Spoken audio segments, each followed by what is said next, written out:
And hopefully, awesome. Okay, so today we're going to look at character traits and we're going to look at theme statements. So before we do that, I want to make sure that we can all access our textbook. So what I'd like you to do is, if you're in the Canvas app, some students said yes, they can split their screen in the app. Others said it's like pretty hard for them. So be in a situation, whether you're on Canvas in Safari or the app, that you can easily split your screen. And I'm going to walk you through how to get to your online textbook. Okay? Are you guys all in a position to where you can split your screen like pretty easily? Yeah. Yes. Okay. Mm-hmm. So what you're going to do is you're going to go to ClassLink, and that is an app on your iPad. So if you click it, you should get a screen that looks similar to this. So take a moment and do that, and then stop when you get to this point. I also made a YouTube video, students, on my channel for how to access your online textbook, and I'll show you this too. If you're having difficulty with it for whatever reason, your Wi-Fi or just something's not working for you, in today's module, if it'll load, in today's module, here's my YouTube video. I'm going to walk you through this now though. But if you're having trouble accessing your online textbook, you can click here, and it is a PDF of our play, and you can read it that way. I personally would prefer, hey Addison, I love when you guys have the camera on. I would personally prefer that you use the online textbook because that, oh hey May, I like your glasses, those are cute. I would prefer you to use the online textbook because you can have it read to you, which is awesome. It has all audio. And it's really cool because the characters have different voices. So let's start. So here is ClassLink. And then do you see the tab or the button that says EMC Passport? Clever. Do you guys all see that? Yeah. Cool. So we're going to click it. Mm-hmm. Yes. And it should automatically log you in. Does it automatically log you in? Yeah. Awesome. So I'm going to pull up the student page. So give me a minute. I'm just going to pick a random student and use the student view so that way you guys can see what I see. Let's pick this student. And where is launch student view? Continue. Okay. So does your screen look like this? Hold on. Does it look like this? Yes. Yeah. Hey, Elijah. Danny, Hi. it doesn't work out. So yes, so your screen should look like this. Does anybody not see this? Is everybody okay with this? Mine's still loading. Okay. Once you're here, you have two options to access our textbook. So what I think is easiest, do you see this little book icon next to the notification bell? Everybody see that book icon? Click that book icon. I think that's the easiest way. Okay, does everybody have a screen that looks like this now? Yeah. Mine's not working. Mine kicked me out. Okay, if it kicks you out, you can go back and try, or again, like if you don't really want to do it during class because you're like, I'm kind of frustrated, I just want to like stay, you know what I mean, like on task with everybody, you can just look at the PDF for today and then play around with it in your free time, okay? Do we go to World Book Online? So when you're in the ClassLink, you mean? Yeah. You're going to click this button here that says EMC Passport Clever. Oh, I don't have that. Oh, yeah, I do. Is it okay if I use the real book? Miss Finner. Yeah, for sure, Tyler, because you have it, correct? I gave it, yeah. Yeah. Yeah, so Tyler, it'll be the same pages, okay, when we get there. Cool. Sorry, did someone else need me? Yeah, me. What's up, Emma? How can I help you? Every time I try to split screen, I can't hear you. And then, like, when I try to come back to the meeting, it's like I can't see anything. Okay. Are you using the app for Canvas, Emma, or are you using, like, it through Safari? I'm using the app. Okay, so I've had a lot of students, Emma, who have had the same issue, and they said if they use Safari and they go to Canvas through there, they can typically split their screen through that. So you would just type in Duneland Canvas, and then it'll give you like the login page. Okay. See if that works. Okay, I'll be back. Okay. Thank you. You're welcome. All right, so once you're at this page again, with the books, you're going to scroll to where you find Student Edition 7th grade. Do you guys all see this? Maybe? Okay, so you're going to click that.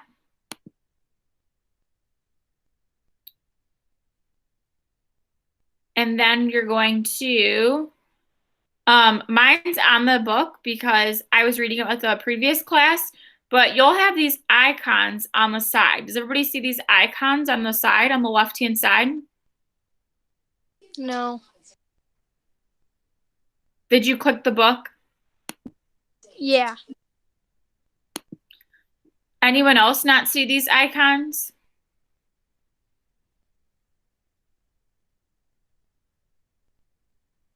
Or do you guys see them?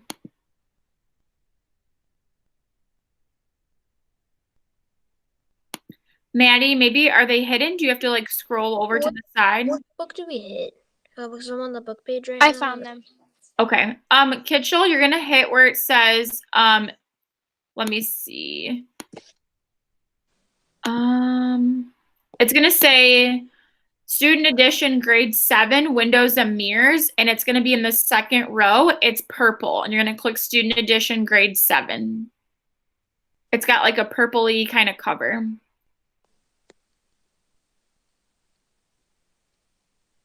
Student elections grade 7. Yeah, I'll show you. Let me go back really quickly. Oop. I got it. You got it? Okay, cool. Miss Finner, Yes. since it wasn't working and I couldn't hear you, can you like tell me instructions? Like you don't need to go back or anything. Can you just like tell me the instructions how to get there? Yeah, so you're gonna go to ClassLink and you're gonna click EMC Passport. And then I actually accidentally logged myself out, so I'll just walk you through it quickly. So you go to ClassLink, EMC Passport, and then you'll be on a page that looks like this, which is like a student page. Okay. And then you're gonna click this little book icon in the top right-hand corner. Once you click the book, you're gonna scroll. So Nate, I hope you clicked the Mirrors and Windows, this purple like street one, and it says Student Edition Grade 7. You'll click it. And then once everyone's here, the very last step pretty much is you're gonna click on the table of contents on the left side. So remember I said, can you guys see those icons? And then you're gonna scroll from the table of contents to about the 400 pages. So Tyler, I'll tell you what page. You're going to then scroll to where it says A Christmas Carol, Scrooge and Marley, Acts 1 and 2. You'll click it and it'll take you to this page. We already went over all this, and you're gonna tab to the next page with the arrows, and this is what it looks like. You can do dual page view, which is what I prefer to do. So for you, Tyler, you're gonna start on page 430, and that should be the same page as my screen, okay? I don't have the little icons. Maddie, you didn't have them at first either. Did they just appear for you, or how did that work? Yeah, I had to like unsplit screen, but now like when I go on the table of contents, it doesn't let me scroll. What does it show you? It shows me like pages like 1 through 7, but like I can't scroll down to like the 400s or anything below it. Can you scroll like side to side maybe? That happened to me. You have to like the bar, like the blue bar, you have to tap under it like for a few times. Okay. What page do we go to again? 430. So if you can see I think I'm still, I'm presenting. So you should be able to see my page, and mine might look differently because I did hit on that left-hand side dual view. So it shows the two pages side by side. So we're going to start. I'll give you guys a second to get into that. Again, if you're frustrated or you can't get it to work, like play around with it after school. I have a YouTube video on my channel. And then for class today, you can follow along where it says, having trouble accessing your online textbook, click here. And then if you click Scrooge characterization chart, I want to go over this with you because we're going to complete this today and tomorrow. So you're not going to finish it today. You'll finish it tomorrow, and it's going to be due tomorrow at midnight. So we've looked at characterization before, right? Indirect and direct characterization. So today we're going to focus on direct characterization. So we're going to find how a character acts or what motivates them, etc., through textual evidence in our play. So when you go to, if you click Scrooge characterization chart, this will come up for you. And I'll just kind of quickly go through this. It states, Scrooge is quite the character. Have you guys heard someone say that before? You're quite the character? Maybe. It's an English idiom, and it means that you're a person with an unusual personality. It can be a great compliment, but in the case of old Mr. Scrooge, it was his greed that made him infamous, which means he was famous in a bad way. And he even has his own entry in the dictionary. How cool is that? Scrooge has become a powerful and common allusion or reference, which means he is so famous. His name is equal to greed. So people associate him with greed a lot. Dickens had to write vividly to make Scrooge's character stay with us for over 175 years. As readers, we learn about characters like we learn about people. What do they do? How do they look? What do people say about them? How do people react to them? And how do, sorry, this is a typo, these people react to others in return. So we're going to look at, again, textual evidence to infer or make an educated guess or a prediction to what Scrooge is like as a character. We did this with the monster calls, right? We had to infer about Connor and his grandma and his mom, and we inferred through evidence that Connor was brave and angry and lonely and independent. So I'm going to skip this part because we already are all here, and if you had trouble, you're looking at the PDF. If you click Scrooge characterization chart, it'll pop up this PDF here. So we're going to have to find one word character traits for Scrooge. We're going to find one word to describe his actions, what Scrooge looks like, what Scrooge's effects on others are, and his reaction to others and his thoughts. So we're going to use these character trait charts to help us. So I would continue, or I would like really focus your attention on this where it says mean.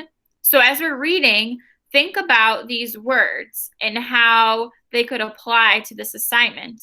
I would also look at the negative. I would look at maybe some of the does very little. And then here's 175 negative character traits, and here's positive traits.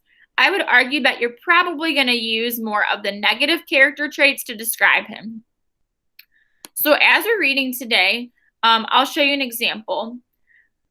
But we're going to think about, again, a one-word character trait to describe this character. So, for example, I said Scrooge's character trait is isolated. He's an isolated person. If you're an isolated person, students, what does that mean?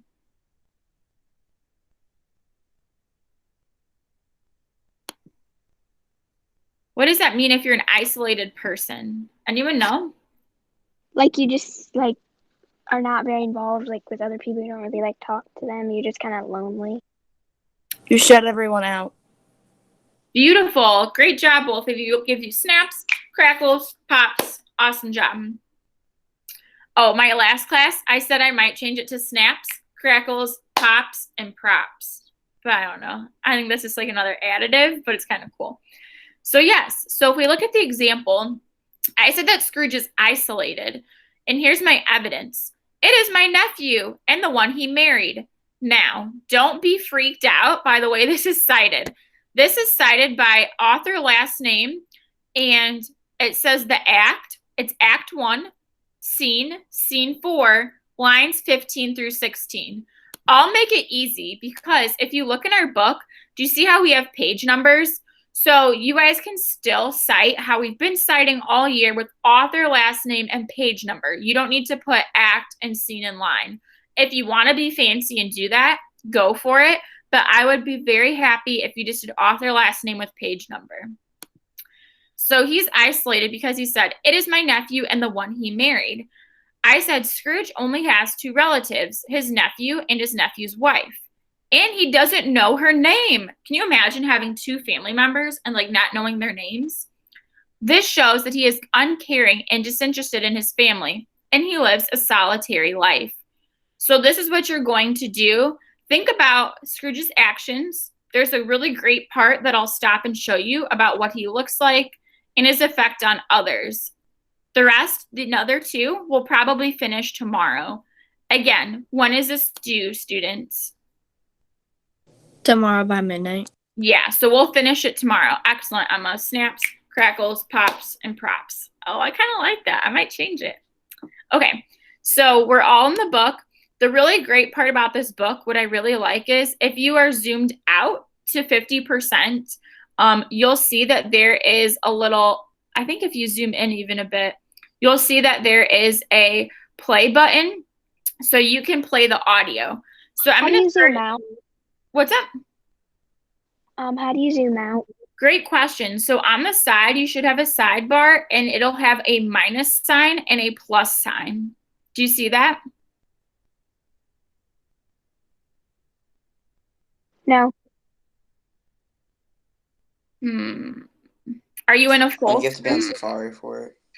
Yes, probably, Tyler.